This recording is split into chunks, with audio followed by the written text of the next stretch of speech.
नमस्कार साथियों, मैं मनोज स्वराजी स्वागत करता हूं आपका मिनी संसद के मंच पर एक नए विषय के साथ। हम अक्सर बात करते हैं, आपस में बात करते हैं, लगातार बात करते हैं, अलग-अलग मुद्दों पर बात करते हैं और इस तरीके से बात करते हैं कि हम और आपके बीच में एक रिश्ता कायम हो जाता है। तो आज हम बात निकली है तो इस बात पर बात करेंगे कि बात होगी आज स्कूलों की, स्कूलिंग की, क्यों स्कूल ज़रूरी हैं, इस सब विषय पे बात करेंगे।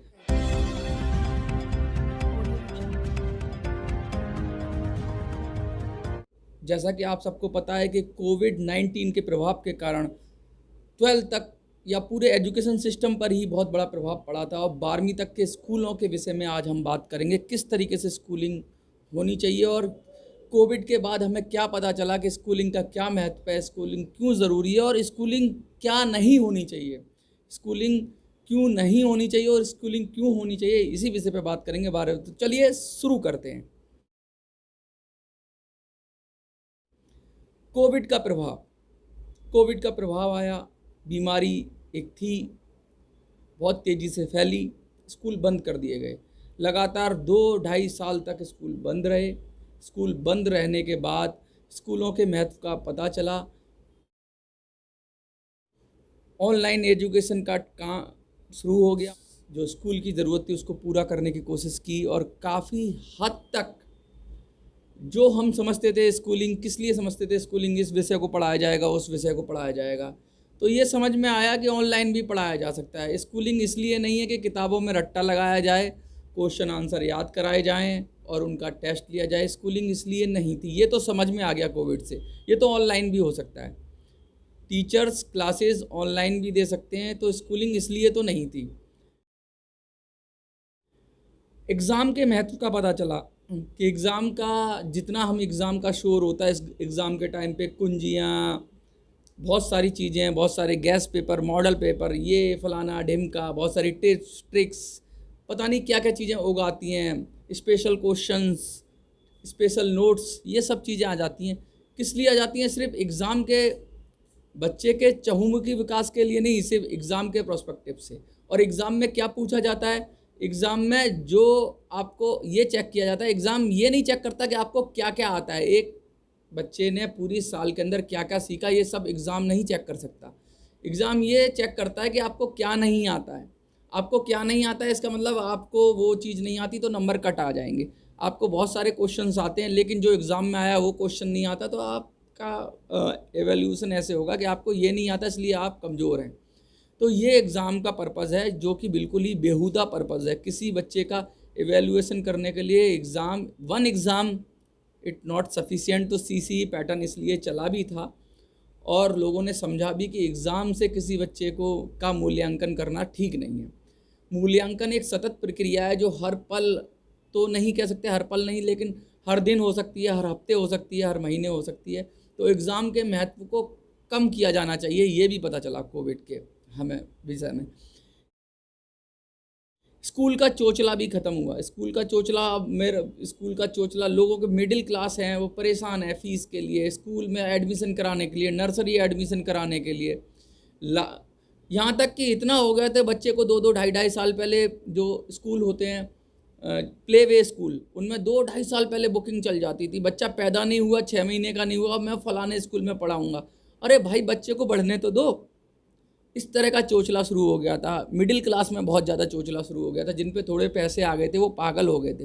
वो सोच रहे थे कि पता नहीं कि हम तो बच्चे को पैदा होते ही स्कूल में दाखिला करा दें, और स्कूल के दाखिलों के लिए, स्कूल के नाम के लिए, ब्रांडिंग के लिए इतनी मारामारी, फलाने स्कूल में मेरा बच्चा पढ़ेगा, फलाने में ही पढ़ेगा। जबकि 12वीं तक का एजुकेशन का कोई ज़्यादा रोल नहीं है आपके रोज़गार में, किसी भी चीज़ में।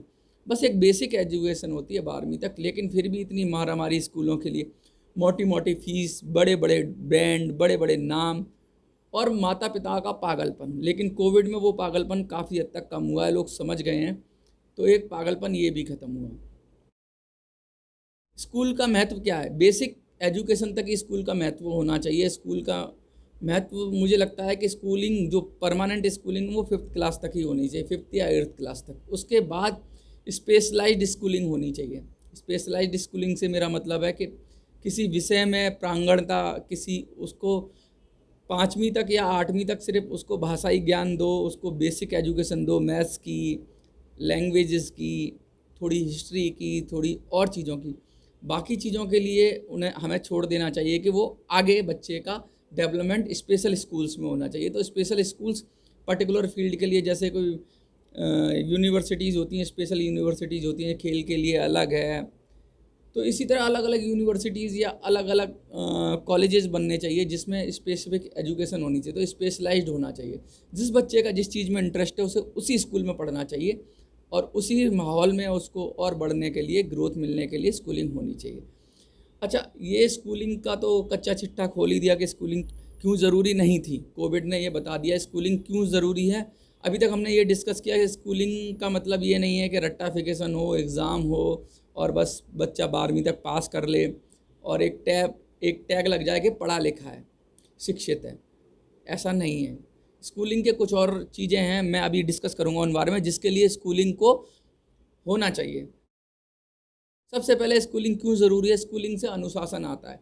एक पर्टिकुलर टाइम पे बच्चा उठता है, पर्टिकुलर टाइम पे स्कूल जाता है, तो उसके जीवन में अनुशासन आता है। तो स्कूलिंग अनुशासन देती है। अगर आप कहीं ना कहीं, जैसे आप जाते हैं, टाइम से जाते हैं, तो आपकी दिनचर्या एक नियमित हो जाती है, एक शेड्यूल बन जाता है। तो स्कूलिंग का सबसे बड़ा इम्पैक्ट या सबसे बड़ा महत्व या सबसे बड़ा फ़ायदा ये है कि स्कूलिंग बच्चे में अनुशासन देती है। तो स्कूलिंग इसलिए ज़रूरी है अनुशासन के लिए। बच्चा सामाजिक व्यवहार भी सीखता है। अपने घर में वो किस तरह से बात करता है, लेकिन जब स्कूल में जाता है तो उसके साथ आसपास एक बड़ा एटमॉस्फेयर मिलता है, एक सोशल फैब्रिक मिलता है जिसमें अलग अलग कल्चर से बच्चे आते हैं, अलग अलग परिवारों से बच्चे आते हैं, अलग अलग जाति, धर्म, भाषा तो नहीं कहेंगे लेकिन, क्योंकि एक स्कूल में ज़्यादातर, लेकिन कुछ स्कूल ऐसे भी हैं जैसे कि जिनमें अलग अलग भाषाई लोग भी होते हैं। तो बच्चे को एक एक्सपोजर मिलता है, अलग अलग इंटरेक्शन करने का मौका मिलता है, अलग अलग तरह के। तो इससे क्या है, बच्चे का एक चहुमुखी विकास होता है कि समाज में उसे कैसा व्यवहार करना है। अगर वो गलत व्यवहार करेगा तो उसको पनिशमेंट होती है।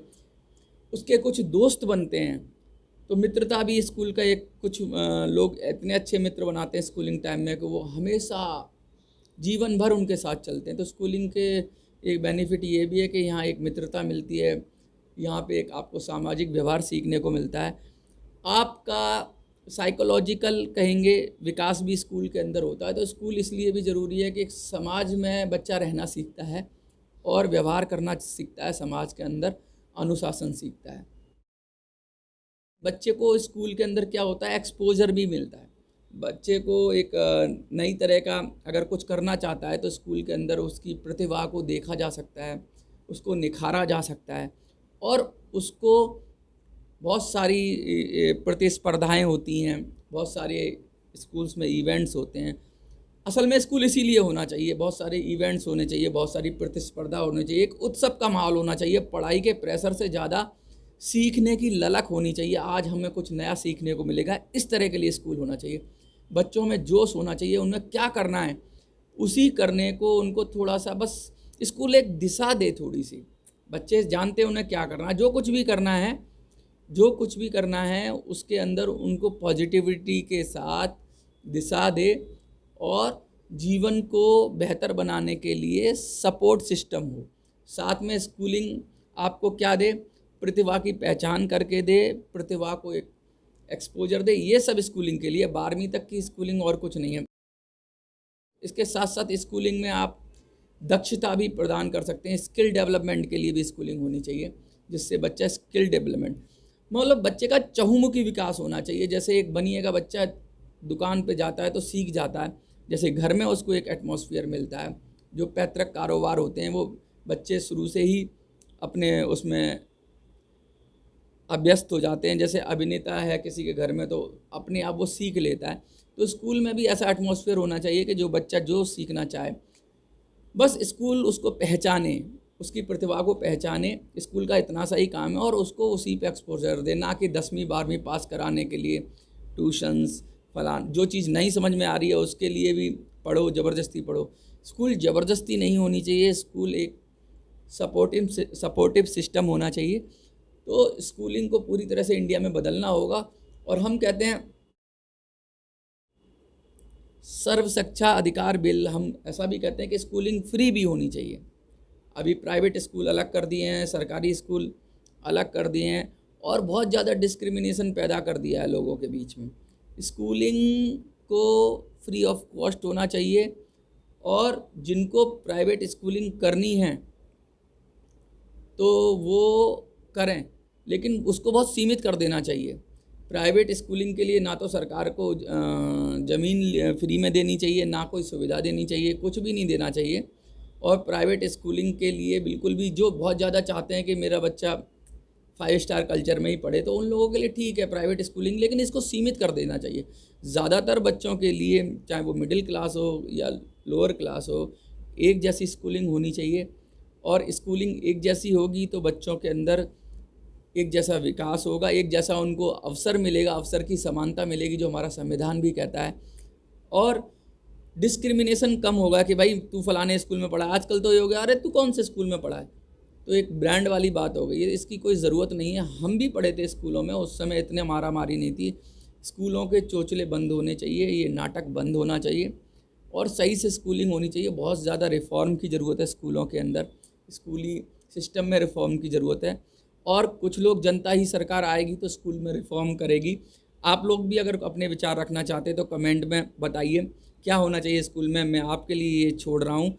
और अगली वीडियो अगर आपको अच्छी लगती है तो हम उन कमेंट को लेकर उसको एक्सप्लोर करके स्कूल के ऊपर एक और वीडियो बनाएंगे। अगर आपको वीडियो अच्छी लगती है तो इसे शेयर करिए, लाइक करिए, चैनल को सब्सक्राइब करिए और हमें आगे बढ़ाइए। जय हिंद, जय भारत।